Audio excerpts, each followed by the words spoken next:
Hello everyone, my name is Seema and welcome to this video. What are we discussing today? The topic for today's discussion is that no growth can happen without unlearning what we have already learned. That might sound weird to most of you, right? We usually are conditioned to learn more and more in order to achieve something. But I am saying that we need to unlearn to grow in life. Why am I saying that? What is the basis for it? See, you cannot build a foundation on something that is not stable. So, your beliefs from your family, your society, the place that you live in, your place of work, and other things condition you to a certain way of living. Now, when we try to grow from that, if that foundation is not stable, you will not be able to build anything or grow in life. So, what do we need to do? We need to unlearn everything that we have learned. So maybe you're fortunate and you have not been forced to think a certain way, but most of us are not. We might have heard from our parents or from the elders in the society that we have to live a certain way, that we have to be good in order to be appreciated. See, being good is a good thing if it helps you, but being good just because it helps someone else is not such a good thing. A good employee is good for the manager, but could be really stressed out in their own life just to keep the good image. And same thing is true in any family dynamics too. A good daughter-in-law or a good daughter to someone is good because of what they expect from her. But it might be the worst possible scenario for this poor girl who's caught in the middle. So we have to learn to unlearn because the society is forcing us to live a certain way, be a certain way for them to function well. When you are not authentic, when you are not living your own life by the commands that you want to run by, then you are going to be very frustrated. You're going to have a lot of shame, guilt, anger, uneasiness, anxiety, and all kinds of mental problems because you are trying to fill the shoes that don't fit you. Why don't we wake up now? Why wait for so long and realize at a later point in our life that we have lost so much and we could have done things differently? It's better that whoever is listening to this video sits down and contemplates on where they have sacrificed their own self in order to please other people. What that does is it causes a lot of stress. And stress is the root cause of all health problems. Most of all your health problems are because you're so stressed out. Because you're trying to be something you are not. And not only that, it stops you from manifesting things that are best suited for you. Most of the people tell you do things this way because so and so, a neighbor, a friend, or somebody else who's successful did this and got successful. Now the same thing when you apply in your life doesn't work for you, right? So should you have actually listened to the person who was telling you to live life in a certain way? No. Well, if I want to pursue art and someone else got successful doing computer science, well, great. I learn it because I want to earn money, but that will, because someone else forced me to do so, will make me very unhappy down the road.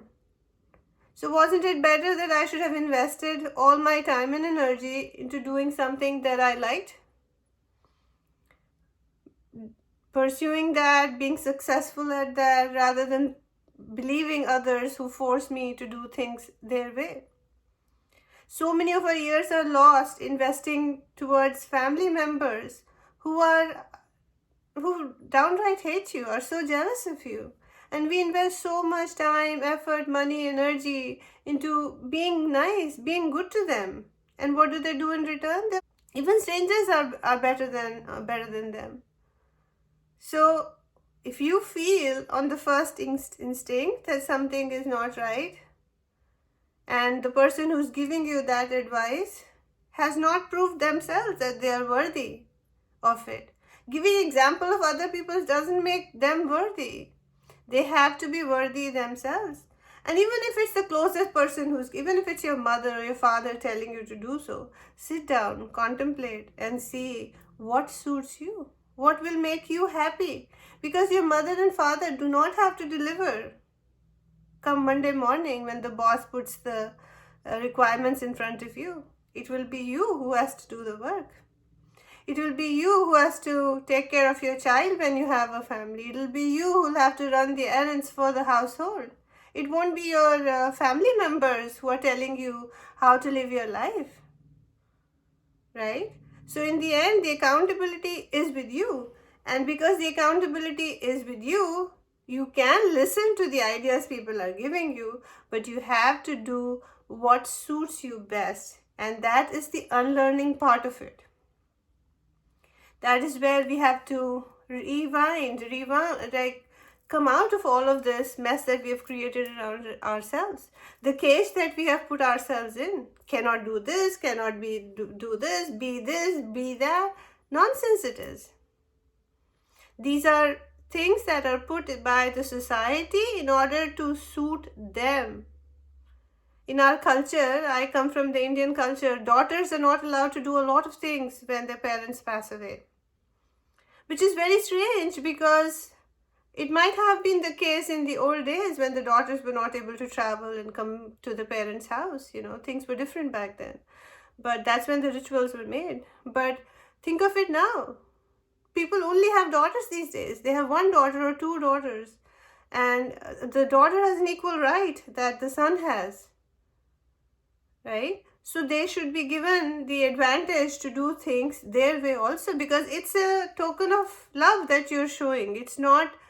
Um, it's not like trying to overpower someone or take away their rights. There are no rights when you love someone, right? Same thing is true for the in-law situation too. When the in-laws are not accepting of a person and they cause so much trouble for a person and go about bad mouthing them and defaming them, then you should have learned the lesson long before, when you knew they were not right, to not invest in them. Make that decision sooner than later, and unlearn whatever stigma that the society has put against doing certain things. Somebody who has powers and abilities to read other people, to find out or predict the future or say what can happen in someone's life, are called witches. They were burned back in the days, right? They were isolated. They were put in mental hospitals. People were saying they were a gone case because they had all these special abilities. Well, these people were burned alive back in the days, right? So rather than valuing the abilities that people have, the special connection that they have made to the divine, and divine doesn't choose everyone. That is the part where the jealousy comes in. God chooses people with a good heart to live in this world and preach His word. And that is why the ones who are not living a good life are the ones to eradicate such good people in this world. And all these good people would have been alive today if they fought for their right, if they stood up sooner again than later for themselves and said that this whatever society was preaching was not good for them, and they would have been in a better place today. Well, what has happened in the past. My only advice for the future for anyone who's listening would be to again sit down and contemplate on what doesn't make sense in your life today. Where is it that you feel unauthentic? Where is it that you are being pressured to do certain things and you're feeling stressed about it? Even if you feel a little bit stressed, you need to flag those areas, flag those things, and come up with ways and solutions to somehow replace it with something else that's more meaningful. And what's the worst that can happen? What is the worst scenario that can happen? We are all not coming out of this world alive, right? We are here to die. So it's better that you live a life that makes you happy, that does not give you any regret when at your deathbed. What if you don't follow what the society tells you? They will isolate you, they'll discard you. No problem. The family will not love you, they will not be there to support you, you'll be alone. No problem. You are enough for yourself. You do not need people, society, structures that imprison you. You are better off alone than be caught in that web. You won't have a job where you don't please the boss? No problem. Do not compromise. A lot of places make you compromise in various ways just to keep a job. Do not compromise if it doesn't feel right to you. Because one job goes, no problem, something else comes up. God is always providing us enough to have food and a roof on our head. Nobody sleeps. Most of us are lucky enough where God blesses us with at least good food in our stomach, and we can always find ways to make more money with things that we do. We'll actually make much more that way when we pursue things that we like to do rather than be forced to do things that we do not like. Same thing is for the belief system. If you are told A is the right way and you go the path B, then so what? You'll figure it out. You'll find your way through. It might be hard, it might be difficult initially. You don't know, there's no precedence before you. You are not aware of the consequences that can arise on that path, but so what? Once you figure it out, you'll be a pioneer in that path, right? You will be a leader for other people to follow and to use as an example. You would have shown other people the right way to be. The way the society works, there's a phrase called a crab in the bucket. When the fisherman catches crabs and brings them in a bucket, they climb on each other, trying to leave the bucket, and everybody falls down and they're caught in the bucket and they all die. That is how the world works.